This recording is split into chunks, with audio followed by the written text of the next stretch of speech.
Hi everyone, this is lecture 5, Values and Faith. This corresponds with Frumkin's chapter 4 in his book on being nonprofit, also on values and faith. The outline for today, we're going to first talk about the instrumental versus expressive view of nonprofits. Then we're going to talk about mediating structures, professionalization, donors. We're going to look into the charitable choice policy a bit and then wrap up with some concluding thoughts. So the big change as we move on from service delivery to looking at values and faith is the difference between the instrumental and the expressive views of nonprofits. So the instrumental view emphasizes the nonprofit sector as a partner with government in implementing public programs. Nonprofits should learn from business in adopting management style, focusing on efficiency. This is opposed to the expressive view, which is focused more on nonprofits as a vehicle for expressing values.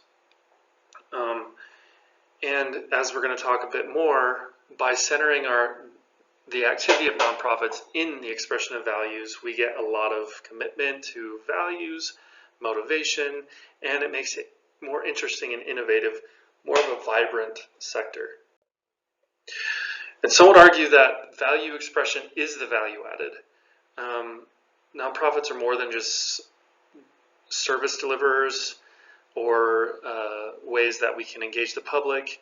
The moral dimension here is what actually makes the nonprofit sector unique. And this sort of comes back to the question of why can't we just have the government provide all the services? Why do we need the government to contract out or privatize to the nonprofit sector? And we talked about that previously, but here the difference is more than just the instrumental view of nonprofits as contractors. Again, nonprofits are a way that we can express values, that we can be innovative and express our desires for a better world beyond just the political process. A big question here, though, is the quid pro quo logic. As we talked about at the beginning in the first few lectures, we've provided the 501c3 tax exemption based on the quid pro quo logic that nonprofits provide a service that benefits the public and thus they should get a tax benefit. The question here is, if we have groups with private values serving the members of that group, and the public doesn't necessarily directly benefit from the activity, we can talk about the indirect benefits. Why should they get that benefit? And then maybe it's just that these groups are simply enacting their right to associate, which is definitely part of the Constitution. So the question is not whether or not they can associate, the question is whether or not they should get the benefits that they get. And then finally, values in nonprofits act as motivators for everyone, staff, trustees, donors, volunteers. This is the engine for why many people actually want to go work and participate in nonprofits. So Peter Berger and Richard Newhouse talk about nonprofits as mediating structures, or those institutions that stand between the individuals and the large impersonal institutions of modern society. And we talked about this a bit before, but Berger and Newhouse really expanded upon this idea. And by including not only the mediating portion of the importance of nonprofits between individuals and the bureaucracy, but also as a way for us to express values, a mediating way to express values between individual values and the public institutions that we have.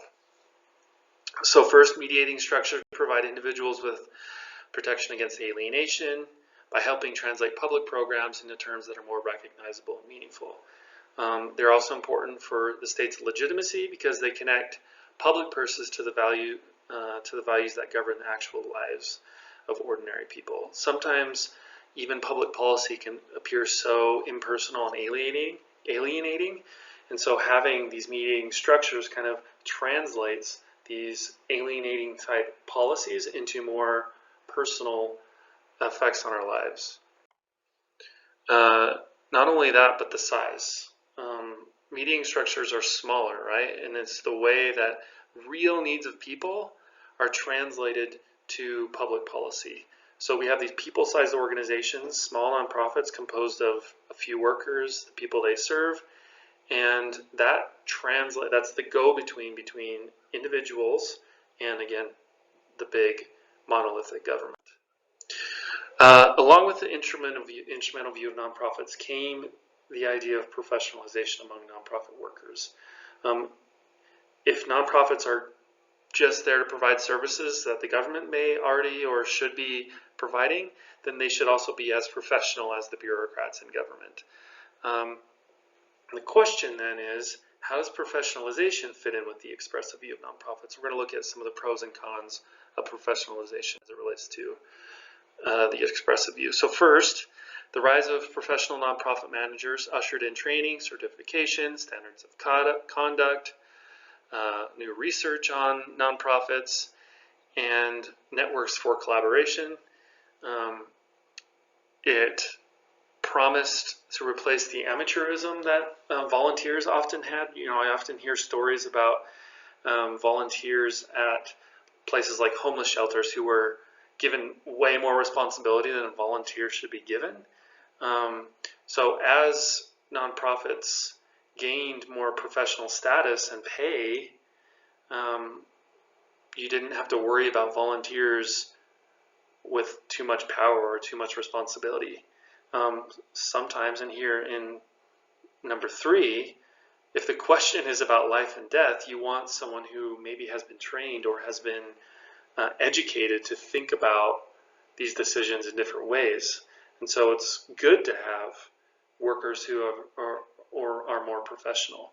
And then finally, for those concerned with quality between nonprofit and business or government services, having more professionals kind of reassures us to know that, okay, I'm going to get the same level of service, whether it's a nonprofit, business, or government providing this service.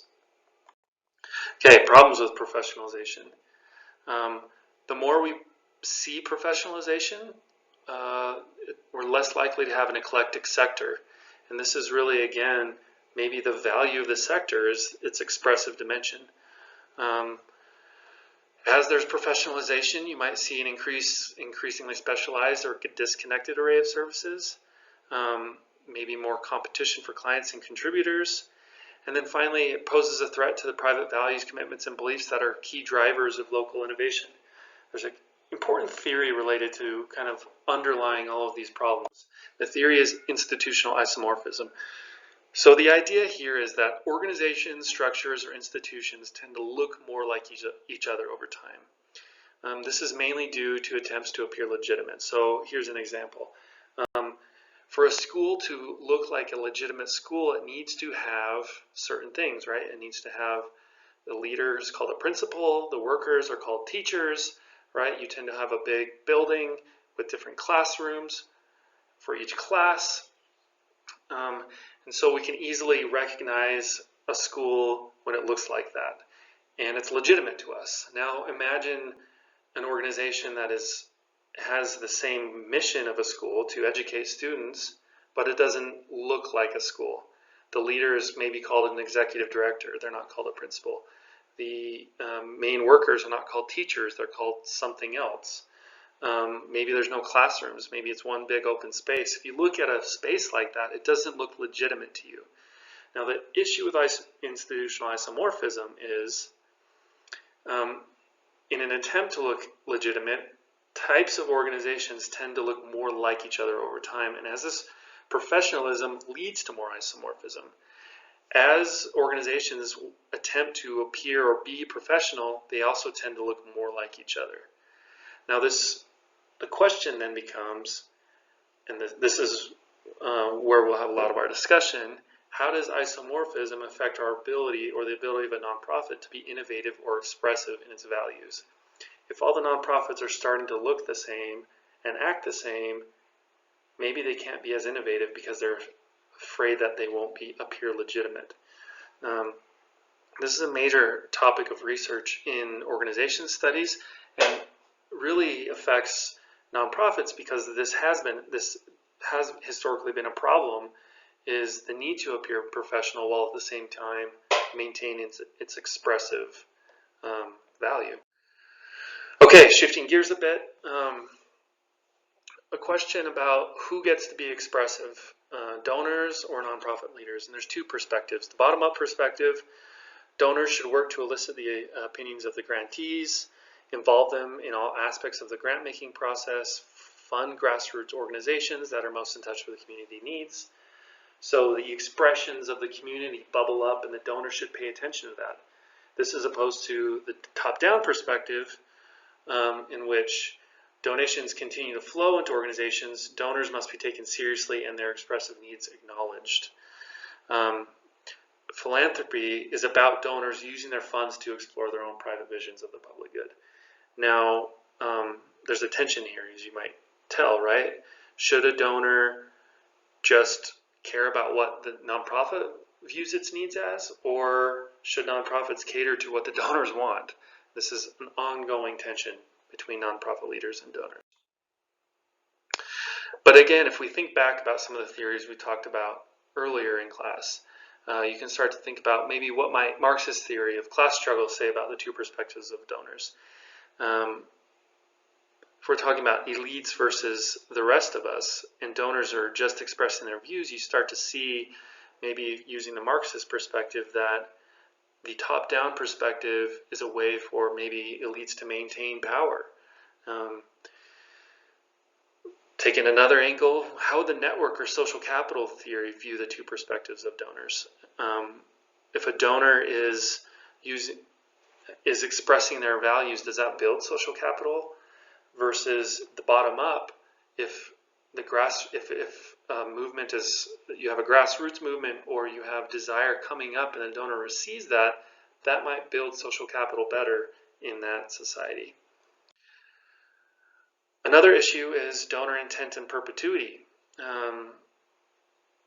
Often donors will leave instructions after they die about how they want their funds to be used.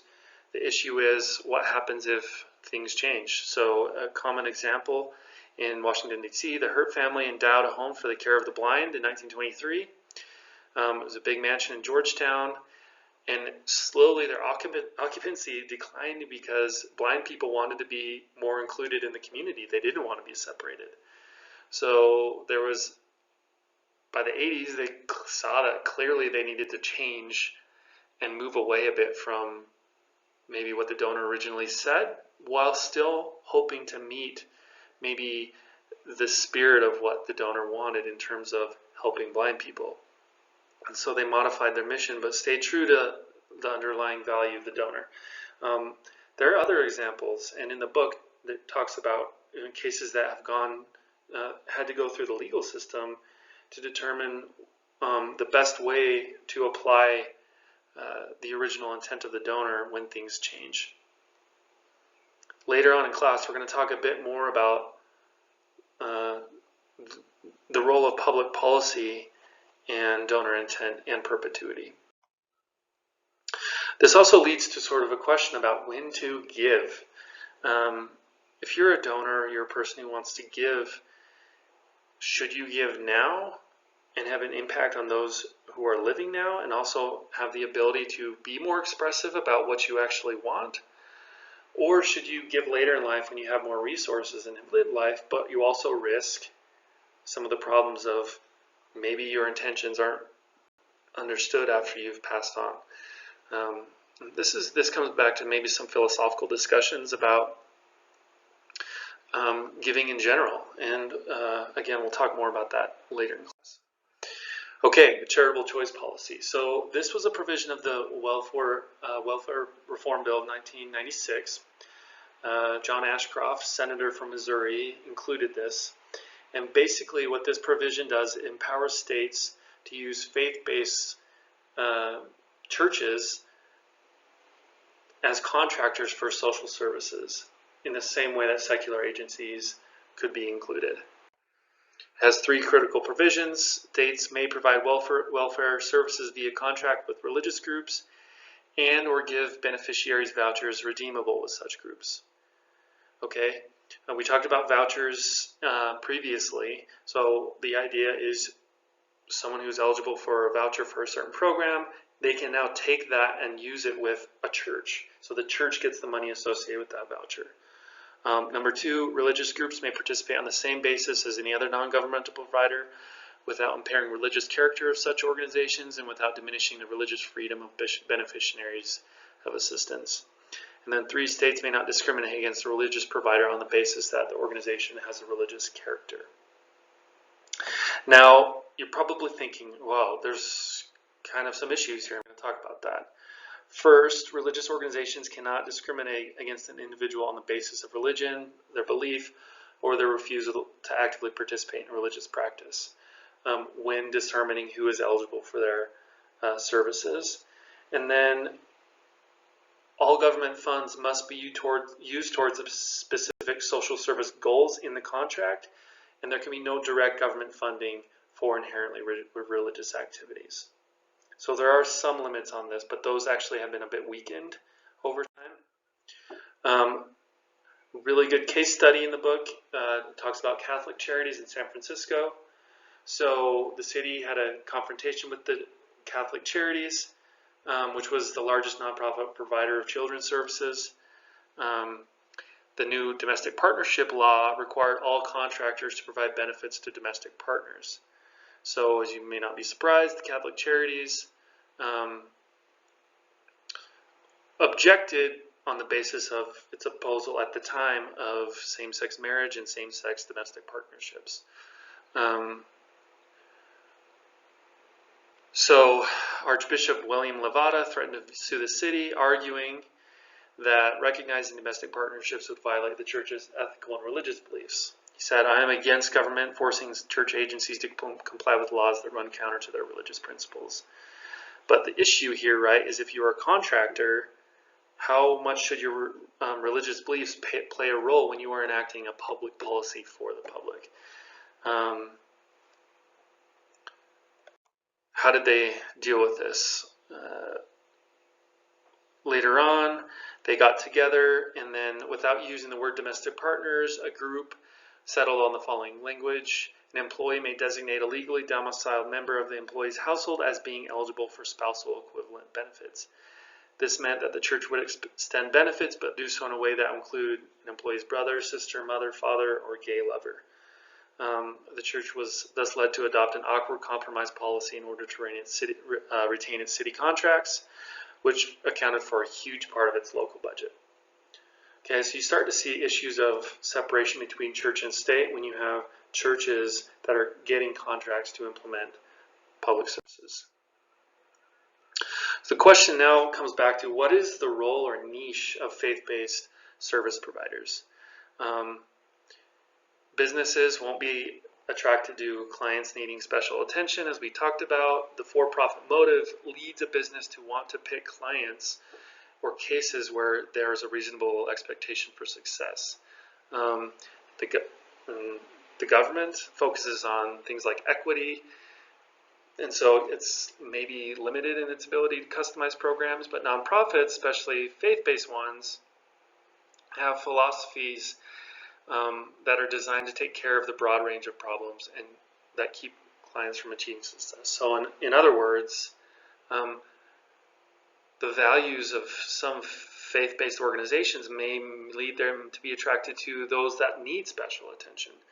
And so, unlike the for-profit motive, maybe this value pushes a faith-based nonprofit to take on the hard cases, which is great in many cases.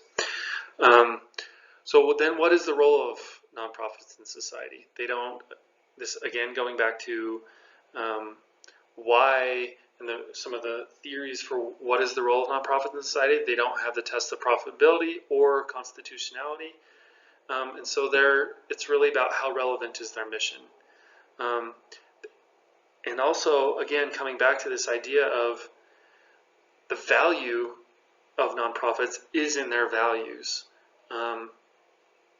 And through pursuing values, they can be innovative, iconoclastic, and eclectic in solving problems. It's one thing to take into account and be careful of here, though, is that values and performance, or the instrumental view and the expressive view, don't necessarily have to be mutually exclusive. It's not a zero-sum game. Some nonprofits can pursue professionalism, be instrumental, work on efficiency while also keeping their values, trying to be innovative. Each situation, you could fall anywhere between being instrumental on one hand and extremely expressive on the other hand.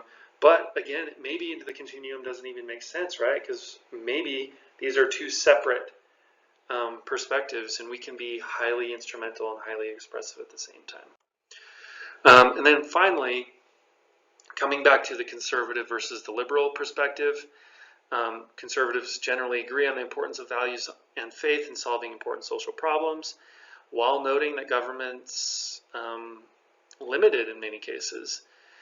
The faith and values perspective starts with the assumption that human advancement begins with character and personal change. On the other hand, liberals have traditionally been more comfortable conceiving social programs as structural in nature and requiring systematic change. From this perspective, nonprofits are significant tools for removing structural impediments, not instruments for the transformation of individuals. So again, they might be both expressing values, just slightly different. Okay, that's it for values and faith. We're going to get back into this, like I mentioned, later in class as we talk about maybe a bit more about the quid pro quo logic and what is the role of religious nonprofits in public policy. Okay, thanks.